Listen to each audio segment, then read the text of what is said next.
गरीब बहू ने बनाए पकवान। छोटे बेटे की शादी के 2 दिन बाद ही सुबह सुबह करुणा दोनों बहू की शादी में आया सामान देखकर हिसाब किताब में लगी थी।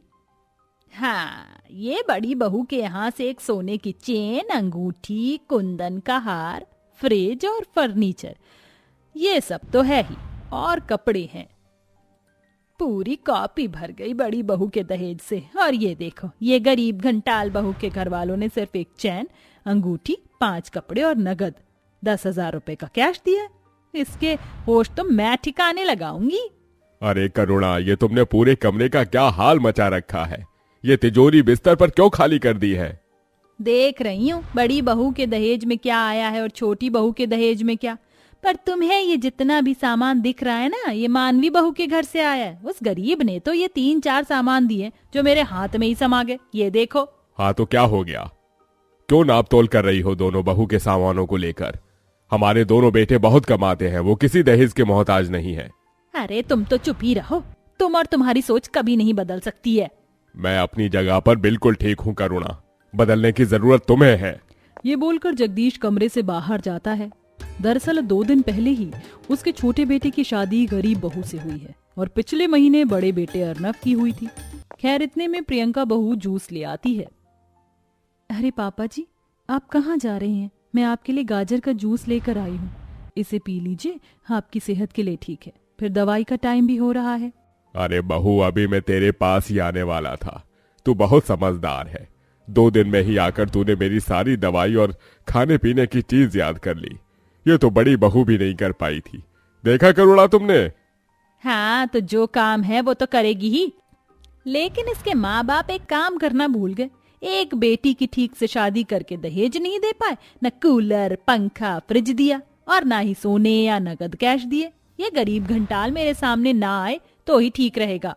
माँ जी, मेरे माता पिता के बूढ़े हाथों में और नाजुक कंधों पर कई जिम्मेदारी है। वो जो कर्जा उठा सकते थे उतना लेकर उन्होंने मेरी शादी कर दी, और आपने 25,000 रुपए तो जोड़े ही नहीं जो सगाई पर लिए थे, और शादी में भी तो मेरे माता पिता ने खर्च किया है, वो गिनिए। देखो देखो, तुम्हारी बहू कैसे जुबान चला रही है। कोई जुबान नहीं चला रही, बस वही कह रही है जो सच है। ये सुन करुणा अपनी छाती पीटने लगती है। हे भगवान, यहाँ तो मैं ही पागल हूँ, मैं ही मुगैम्बो हूँ जो मासूम लोगों पर अत्याचार कर रही है। पैसे की भूख है ना मुझे, तो इन पैसों को मैं ही तो चाटूंगी। अरे हम बूढ़े बुजुर्ग हैं, कल को तुम्हारी हमारी बीमारी में या इन बच्चों के काम आते पर नहीं। मैं तो विलन हूँ, मेरा पति मुझे नहीं समझता। हो गया इसका इमोशनल अत्याचार शुरू। माँ जी, मेरी आपको कोई बात बुरी लगी हो तो मुझे माफ करना। ला बहू, तू जूस दे, इसकी चिंता मत करना, इसको मैं ठीक कर दूंगा। तू बहुत अच्छे पकवान बनाती है, पहली रसोई वाले मुझे बहुत अच्छे लगे, आज फिर से बना दे। ठीक है पापा जी। प्रियंका वहां से चली जाती है। वहीं थोड़ी दूर पर जेठानी मानवी सब कुछ सुन लेती है। बड़ा कह रहे थे पापा जी, छोटी बहू बहुत अच्छा पकवान बनाती है। अब ये पकवान तो मैं उन्हें ऐसे खाने नहीं दूंगी। कुछ देर बाद प्रियंका स्वादिष्ट पकवान, खीर, पूरी बनाकर तैयार कर लेती है, पर चुपके से आकर जेठानी उसके बने खाने को खराब कर देती है और वो खाना खाकर जगदीश थूक देता है। माफ करना बहू, पर पता नहीं मुझे तुम्हारा बनाया हुआ खाना पसंद नहीं आया। खीर में इतनी चीनी है कि खा नहीं सकता, और सब्जी पूरी में बहुत नमक है। क्या? पर ये कैसे हो सकता है? कैसे हो सकता है का क्या मतलब है? माँ जी, मैंने या किसी और ने तुम्हारे बने खाने को खराब कर दिया? माँ जी, ये गरीब है ना, इसको ठीक से कुछ आता नहीं है, इसलिए झोंक दिया सारा राशन इसने आज के खाने में। क्या? ए गरीब बहू, तू चाहती क्या है ये बता मुझे। अरे मैंने तो गलती कर दी तुझे घर की बहू बनाकर। तभी पड़ोसन राखी आती है। अरे क्या बात है, सब बढ़िया सा खाना खा रहे हैं, लेकिन करुणा तू तो चिल्ला रही है, बहू ने खाना अच्छा नहीं बनाया क्या? मैं तो तेरी गरीब बहू के बने पकवान खाने आई थी। अच्छा बनाती तो मैं क्यों बोलती फिर? नहीं नहीं माँ जी, मैंने ऐसा कुछ भी नहीं किया। मैंने सारा पकवान बहुत अच्छे से बनाया था, पता नहीं कैसे नमक चीनी तेज हो गई। पापा जी आप 1 मिनट रुकिए। प्रियंका फौरन खीर में गर्म दूध डाल देती है, जिससे चीनी की मात्रा ठीक हो जाती है, और सब्जी में दही डाल देती है, जो कि खाने में अब और भी ज्यादा जगदीश को स्वादिष्ट लगता है। वाह बहू वाह, तूने तो कमाल कर दिया। कोई कह नहीं सकता 2 मिनट पहले मैं यह खाना नहीं खा पा रहा था, लेकिन अब जबरदस्त लग रहा है। शुक्रिया पापा जी। ओहो, पासा तो उल्टा पड़ गया। कोई नहीं, नेक्स्ट टाइम। ला तो मुझे भी खिला प्रियंका बहू। जी जी। प्रियंका अपना बनाया हुआ खाना राखी को देती है, जिसे खाकर वो उसे शगुन में पैसे देती है और चली जाती है। ये देख फिर सास और जेठानी को चिढ़ होती है। कुछ दिन ससुराल में ऐसे ही गुजरते हैं। प्रियंका के बने पकवान की सब बहुत तारीफ करते थे। इस बात से चिढ़कर सास और जेठानी दोनों उसके खाने में अक्सर मिलावट किया करते थे, पर वो हर बार खाना ठीक कर खुद को बचा लेती।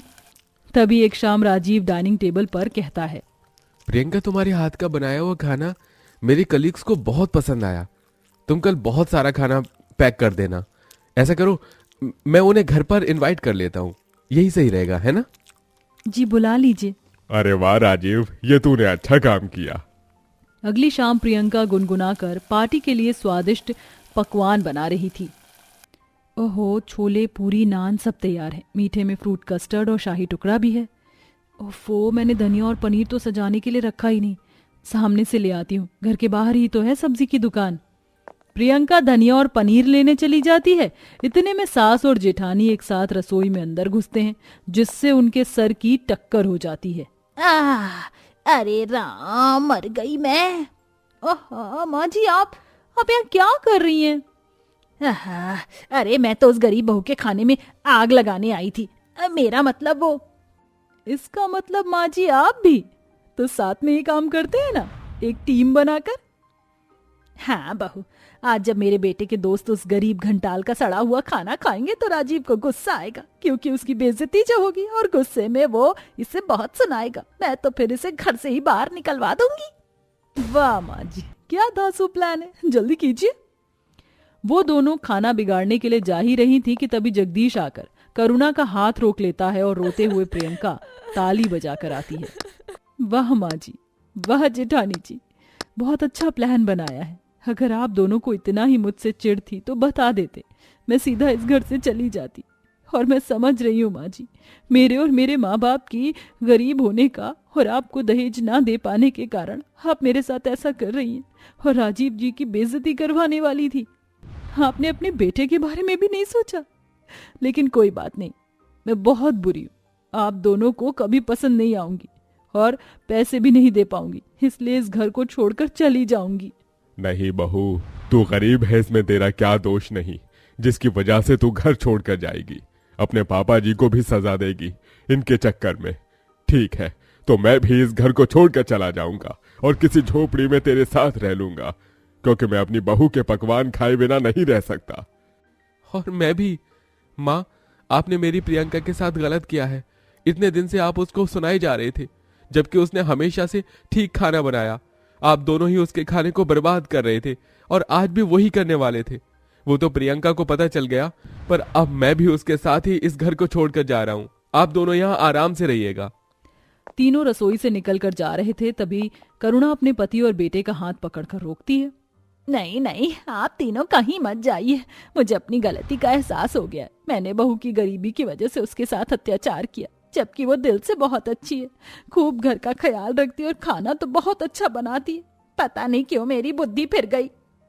मुझसे भी बहुत बड़ी गलती हो गई। प्रियंका, पापा जी, देवर जी, मुझे माफ कर दीजिए। मुझे अपनी गलती का पछतावा है। एक मौका दे दीजिए, कोई मत जाइए इस घर से। रुक जाइए ना पापा जी, मान जाइए। ठीक है, बहू कहती है तो मान जाता हूँ। इस तरह सास और जेठानी को अपनी गलती का एहसास होता है। वह गरीब बहू को अपना लेते हैं। फिर प्रियंका बड़ी खुशी से राजीव के कलीग्स और अपने ससुराल वालों को पकवान परोसती है, जिसे खाकर सब बहुत तारीफ करते हैं और खुशी खुशी रहने लगते हैं।